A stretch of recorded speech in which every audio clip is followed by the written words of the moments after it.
ሰላም ጤና ይስጥልን ተመልካቾቻችን ከአንከር ሚዲያ ዝግጅት ክፍል ያክብሮ ሰላምታችንን እናቀርባለን። የአማራ ፋኖ ብሔራዊ ንቅናቄ ዛሬ በይፋ ተመስርቷል። የአማራ ፋኖ ህዝባዊ ድርጅትና የአማራ ፋኖ ብሔራዊ ኃይል በጋራ ሲያደርጉት የነበረውና ለረጅም ጊዜም ሲካሄድ የቆየው የአንድነት ምክክር በመጨረሻም ተሳክቶ በዛሬው ዕለት እንደ ኢትዮጵያ አቆጣጠር ጥር 9 ቀን 2018 ዓ.ም የአማራ ፋኖ አንድ ሆነዋል። ይህንን አስመልክቶ የአማራ ፋኖ ብሔራዊ ንቅናቄ መግለጫ ሰጥቷል። የእንኳን ደስ ያላችሁ መልእክት ንቅናቄው አስተላልፏል። በተለያዩ መድረኮች ጉዳዩን በተመለከተ የአማራ ህዝብ የትግሉን የሚደግፉ ኢትዮጵያውያን በሙሉ የደስታው ተጋሪ በመሆን መልካም ምኞታቸውን በመግለጽ ላይ ናቸው። ጉዳዩን አስመልክቶ ከዘውትር ተሳታፊያችን ጋር ቆይታ አድርጋለሁ። እንግዲህ ዛሬ የሰማነው ዜና ማርሽ ቀያሪ ነው፣ ታሪክ ነው ዛሬ የተጻፈው። የአማራ ህዝብ ትግል ተሰብስቦ በአንድ ቋት ውስጥ ገብቷል። እንዴት አየኸው? መሳይ በመጀመሪያ ደስታዬን መግለጽ እፈልጋለሁ። የአማራ ህዝብ በከፍተኛ ምጥ የወለደው ትልቅ ድርጅት ዛሬ በጣም በርካታ ጓዶች፣ ጀግና ታጋዮች ተሰውተው ከፍተኛ ዋጋ ከፍለው የመሰረቱት ድርጅት ከታች ወደ ላይ ሰንሰለት ሰርቶ በዚህ ደረጃ ላይ በመድረሱ በጣም ደስታዬን መግለጽ እወዳለሁ። ግን ገና ከጅምሩ የአገዛዙ ጦርና የብልጽግናው አገዛዝ በአማራ ክልል በ15 ቀን ጊዜ ውስጥ ሁሉን አስፈታለሁ ብሎ የሀገሪቱን እዞች በሙሉ ወደ አማራ ክልል ልኮ ከፍተኛ የሆነ ዘመቻ አድርጎ ነገር ግን በየቀኑ ማለት በሚያስችል ደረጃ ከወረዳ ከቀበሌ የጀመረ አደረጃጀት በአማራ አጠቃላይ በሁሉም ቀበሌዎች ላይ የሚገኙ የቁርጥ ቀን ጀግና አማራ ልጆች በወረዳ ደረጃ ተደራጅተው የአገዛዙን ጦር ለአንድ ሳምንትና ለሁለት ሳምንት አበራይተው በከፍተኛ ደረጃ መተውት እንደነበረ ይታወቃል። በኋላ አደረጃጀቱ በወረዳ ደረጃ በመሆኑና የእዝ ጠገገት ባለመኖሩ ምክንያት ከፍተኛ ዋጋ ተከፍሏል። ነገር ግን የአገዛዝ ጦርን ተከትሎ ከፍተኛ ማጥቃት አድርጎ ሳይሳካለት ለ10 ተከታታይ ጊዜ ዘመቻ ስም እየሰጠ የአገሪቱን 10 እዞች በአማራ ክልል አሰማርቶ ለማጥፋት ሙከራ አድርጎ ነበረ።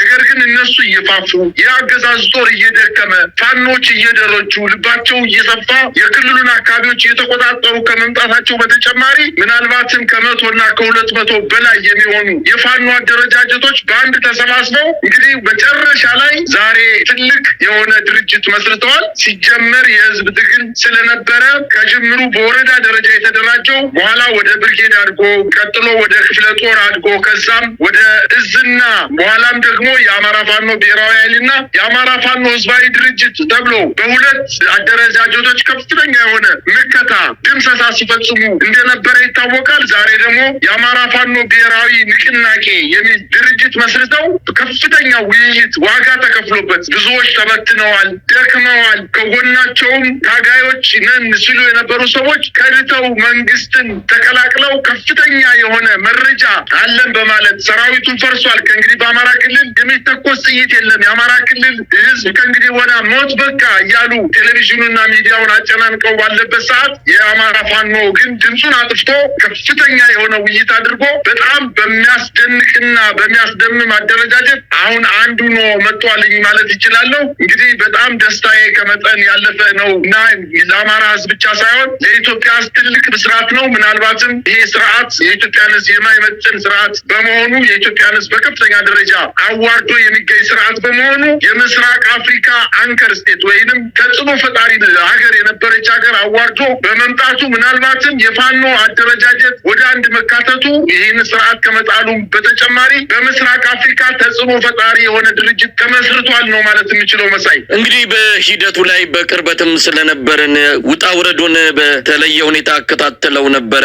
ከፋኖ ትግል በቅርበትም ስላለን ይሄ የአንድነት ጉዞ በቀላሉ የመጣ እንዳልሆነ የአማራም ህዝብ ይረዳዋል። ጉዳዩን በቅርበት ሆኖ የሚከታተል በሙሉ ምን ያህል አስቸጋሪ ነገሮች እንደታለፉ ለዚህ ቀን ለመድረስ ብዙ መስዋዕትነቶች እንደተከፈሉ በሚገባ ስለምረዳ ዛሬ ልዩ ቀን ሆኖ ቢገለጽ ተገቢም ነው የሚል እምነት ነው ያለኝ። እንግዲህ ታሪካዊ ቀን ነው፣ ታሪካዊ ውሳኔ ነው። የአማራ ፋኖ ታጋዮች አንዱ ወደ አንዱ ከመተኮስ ያንንም ታሪክ ምዕራፉን ዘግተው ዛሬ የጋራ ክንዳቸውን በጨቋኙና የኢትዮጵያን ህዝብ መከራ ውስጥ ወደ ከተተው የብልጽግና አገዛዝ ላይ ለማድረግ የሚያስችለውን ትልቁን ውሳኔ ነው ዛሬ ያስተላለፉት። ማርሽ ቀያሪ ተብሎ ሊገለጽ የሚችል ነው። ይህንን ትግል ከጀርባም ሆኖ ሲደግፍ የነበረው የአማራ ህዝብ በርቀትም አስተዋጽኦ ሲያደርግ የነበረው የኢትዮጵያ ህዝብ ዛሬ ልዩ ቀን ሆኖ ቢደሰት ይገባዋል። ተደርገዋል የሚል እምነት ነው ያለኝ። ለማንኛውም እስቲ መግለጫው ምንድን ነው የሚለው ብዙ ነገሮች ናቸው የተነሱበት። ሂደቱን እንዴት እንደነበረ፣ ምን አይነት አስተዋጽኦ እንደተደረገ፣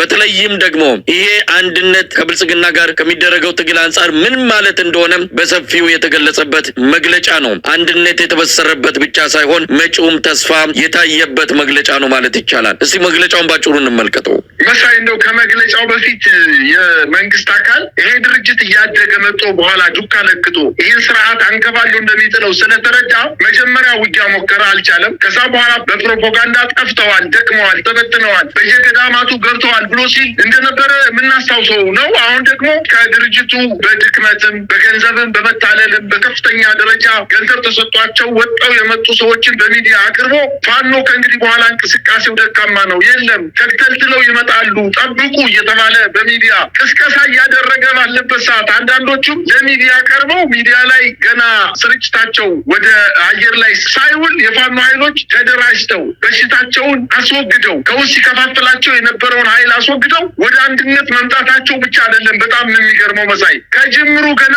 አገዛዙ ለማጥፋት በሚሄድበት ሰዓት እየመከቱ ማሰልጠኛዎችን አቋቁመው የኮማንዶ ኃይል መንግስት ሪፐብሊካን ብሎ ካሰለጠነው ኃይል በላይ የሚሆን የኮማንዶ ኃይሎችን አሰልጥነው በከተማ ላይ ጠንካራ ኦፕሬሽን በመፈጸም ከፍተኛ ግዳጅ መፈጸም የሚችሉ ኮማንዶዎችን በአራቱም የአማራ ግዛቶች ስልጠና በመስጠት ከፍተኛ ቁጥር ያለው ኃይል አስመርቀው መንግስት ከታጠቀው ኃይል ከታጠቀው መሳሪያ የማይተናነስ መሳሪያ ታጥቀው ለመንግስት እጅግ በጣም ስጋትና ፍርሃት እየፈጠሩበት እንደሆነ ስላወቀ ያለ የሌለ ኃይሉን፣ ገንዘቡን፣ ፕሮፓጋንዳውን፣ ጦሩን አሰማርቶ ያላጠፋው ኃይል ከእንግዲህ በኋላ ሊጠፋ አይችልም። ይሄ ትግል የፋኖ ኃይል ብቻ አይደለም። ይሄ ትግል ኢትዮጵያን ማዳን የሚችል ምናልባትም በምስራቅ አፍሪካ መረጋጋት ሊያመጣ የሚችል ኃይል በመሆኑ እንደው ምናልባት መንግስት ዛሬ ወድቋል ማለት ይቻላል። አንተ ወደ ጠየቀኝ ጥያቄ ለመሄድ እንግዲህ ከጅምሩ ገና የፋኖ ኃይሎች አንድ እንዳይሆኑ ሰርጎ ገቦችን ወደ ፋኖ አስገብቶ ከፍተኛ የሆነ ክፍፍል እንዲፈጸም በአንዳንድ አቅጣጫዎችም በተለያየ አደረጃጀት የነበሩ ፋኖች እርስ በርሳቸው እንዲዋጉ በማድረግ ሀሜቶችም በማሰራጨት አንተ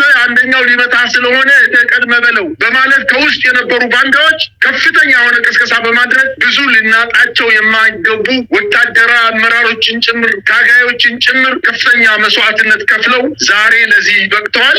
የተሰዉት ለአማራ ሕዝብ ብቻ ሳይሆን ለኢትዮጵያ ሕዝብ የተሰዉት እነዚህ ሰዎች ነገር ግን አሁን ቆሻሻቸው ሲወገድ ግን ምናልባትም 5፣ 10፣ 15 ቀን እንኳን አልቆዩም፣ ወደ አንድነት መጥተዋል። ይህን አንድነት እንግዲህ አስረስ ማረ ዳምጤ ሲያነበው እውነት በሰውነቴ ውስጥ ከፍተኛ የሆነ ደስታ እየተሰማኝ ተስፋ እየታየኝ ነው የተከታተልኩት። መሳይ ያደረጃጀት ለእያንዳንዱ ለሚመለከተው ልምድ ላለው ቅድሚያ ተሰጥቶ ወታደራዊ አዛዦች እነማን እንደሆኑ፣ ፖለቲካ አዛዦች እነማን እንደሆኑ፣ አስተዳደራዊ መምሪያዎች እነማን እንደሆኑ፣ ፖለቲካዊ መሪዎች እነማን እንደሚሆኑ በደንብ አድርገው ምናልባትም ከ1 ዓመት በላይ የፈጀ ውይይት አድርገው ለዚህ በቅተዋል። እንግዲህ ደስታቸውን ለኢትዮጵያ ሕዝብ ለአማራ ሕዝብ ብቻ ሳይሆን ለኢትዮጵያ ሕዝብ አስተላልፈዋል። የአማራ ፋኖ ብሔራዊ ንቅናቄ የተባለው ድርጅት ከታች ወደ ላይ በመምጣቱ ፈተናዎች ብዙ ነበሩበት። ከፍተኛ መስዋዕትነት ተከፍሎ ነው እዚህ የደረሰው።